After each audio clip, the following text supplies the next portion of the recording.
Ada saya potong-potong pointers-pointers kecil tentang cinta. Yang pertama, cinta itu konflik. Pasti ya. Jadi kenapa konflik? Kasusnya sama. Berhadapan dengan orang lain, pasti yang terjadi saling mengobjekkan. Sudahlah, rumus-rumus cinta itu agung, tanpa pamrih, tanpa apa, tidak bisa. Begitu kamu ketemu dua individu, dua subjek, yang terjadi saling mengobjekkan. Menjadikan dia subjekmu dan dia objekmu, dan dia menjadikanmu objek bagi dirinya. Maka karakter dasarnya cinta itu konflik. Kita saling ingin membelenggu kemerdekaannya. Ciri pertama, jadi cinta itu konflik. Ciri yang kedua, cinta itu paradok. Jadi cinta itu paradok itu seolah-olah cinta itu memberikan kebebasan. Aku cinta padamu dan cintaku ini bukan belenggu. Tapi sebenarnya itu sudah membelenggu. Jadi ada sifat paradoknya. Ya kayak kamu, aku cinta padamu dan cinta tidak untuk memiliki. Tapi kalau dia dimiliki orang, ya kamu nangis. Ya kan? Jadi ya banyak paradok-paradoknya. Jadi serba tabrakan, seolah-olah wah tulus apaan nih? Iya kan? Tulus dari mana? Wong di WA temenmu aja kamu cemburu. Jadi paradok. Seolah-olah ingin membebaskan tapi jangan-jangan membelenggu. Cinta itu subjek ingin menjadikan yang dicintai sebagai objek. Jadi, dan demikian juga sebaliknya. Jadi cinta itu kamu pinginnya aktif, yang lain pasif. Kamu yang pursua, dia yang enjoy. Kamu yang for itself, dia yang in itself. Kamu punya kenapa kamu cinta kan ada alasannya. Mungkin dia cantik, mungkin dia menarik, mungkin dia alasan-alasan ini kan yang membuat dia jadi objek. Objek keinginanmu. Dia selalu dia versimu. Jadi dalam cinta yang terjadi apa? Saling mengobjekkan. Akhirnya apa dalam cinta itu? Subjeknya sama-sama hilang. Tidak ada subjek dalam cinta, masing-masing pihak adalah objek. Jadi pertarungan saling mengobjekkan, akhirnya dua-duanya kalah. Kalah dalam dunia paradoknya cinta.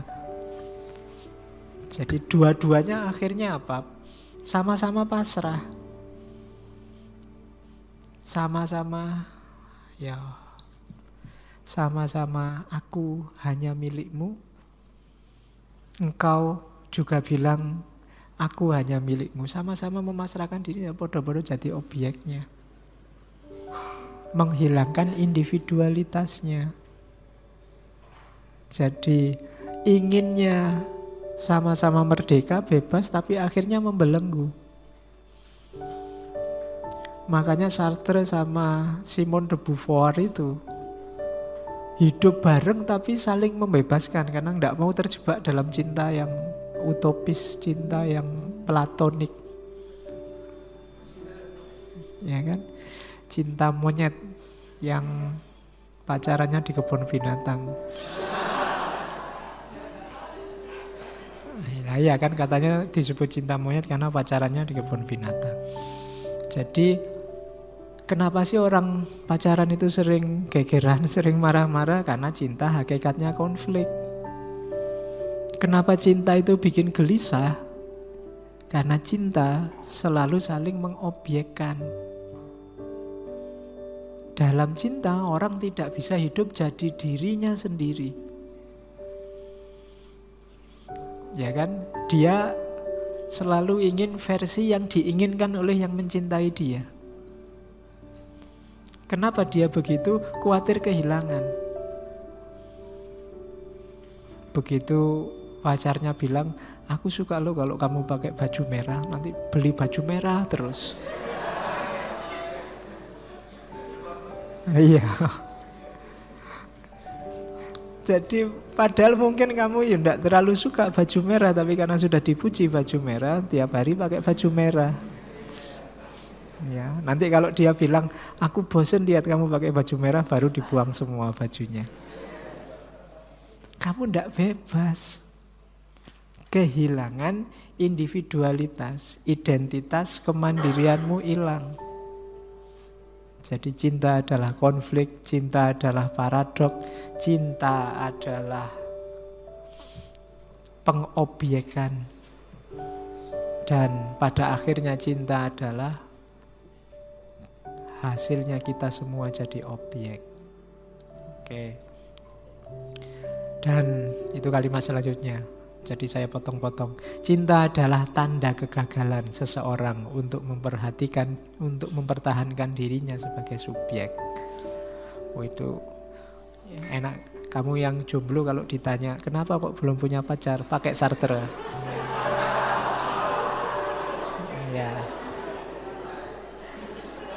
Iya, enggak apa-apa karena ingin mempertahankan saya sebagai subjek, enggak mau diobjekkan oleh orang lain. Saya tidak ingin gagal dalam mempertahankan subjekku. Wah, itu jadi enggak apa-apa. Justru yang sudah punya pacar itu kamu sekarang jadi objek. Jadi cinta adalah tanda kegagalan. Kalimatnya negatif ya.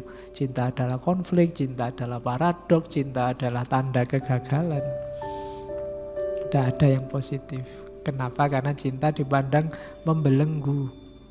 Pada perkembangannya, cinta akan mentransformasikan dirinya sebagai entitas yang penuh dengan motif memiliki. Cinta selalu gandengannya harapan. Dan harapan puncaknya kan memiliki. Meskipun kamu bilang enggak, cinta tidak untuk memiliki. Tapi kalau bisa ya memiliki. Kalau tidak memiliki nanti kamu nyanyi lagu India. Ya kan? Jadi harus memiliki.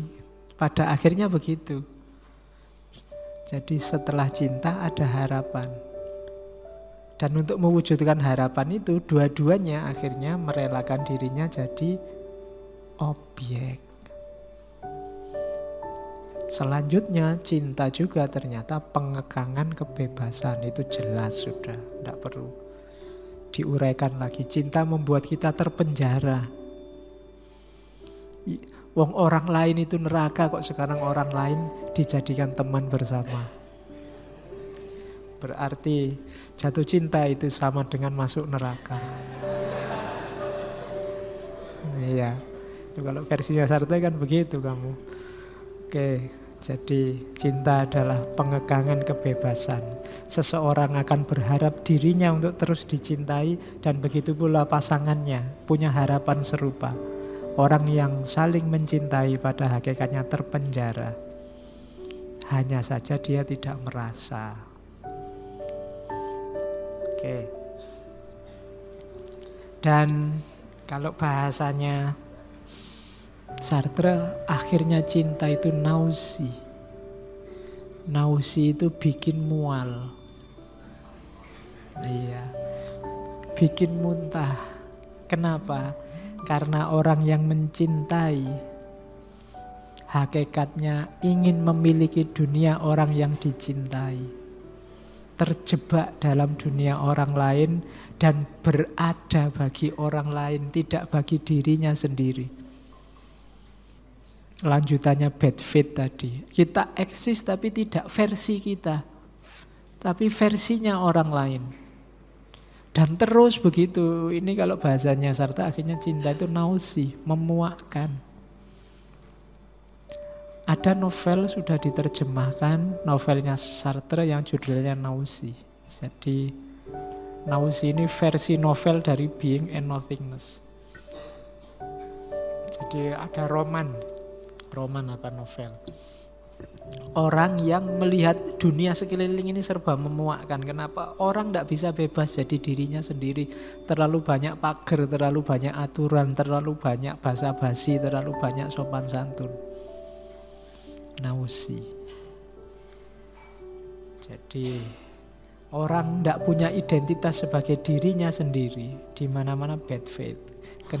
Termasuk yang menyebabkan nausi adalah fenomena yang namanya cinta.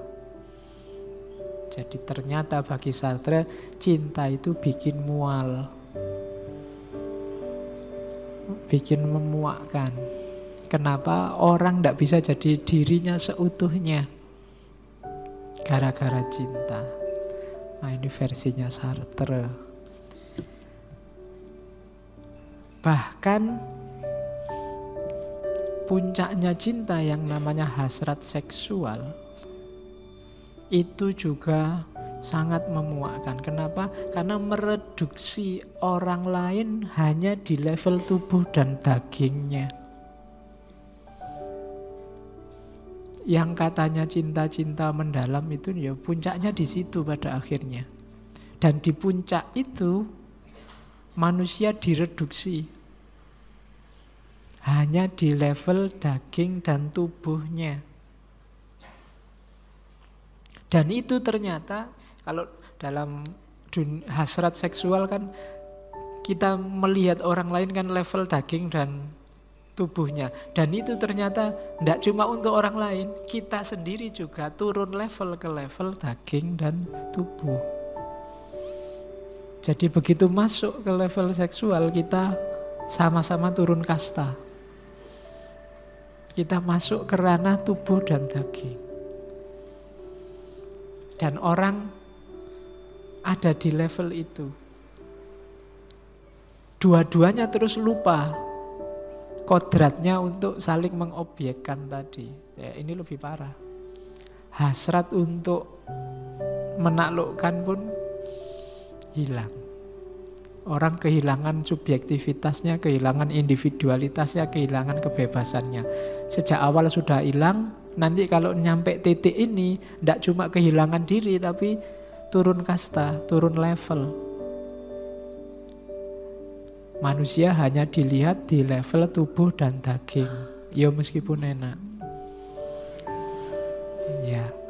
Ya kan Sartre sama de Beauvoir juga gaya hidupnya kan begitu. Jadi manusia turun level. Jadi ternyata cinta itu ya kontradiksi, ya paradok, ya memuakkan, ya jadi serba ndak enak. Jadi kalau ingin nyari konsepnya cinta yang jelek-jelek bisa dari sini. Ternyata ndak semua konsep tentang cinta itu luar biasa, agung, baik. Ada juga yang mengkonsepkan tidak bagus, jelek.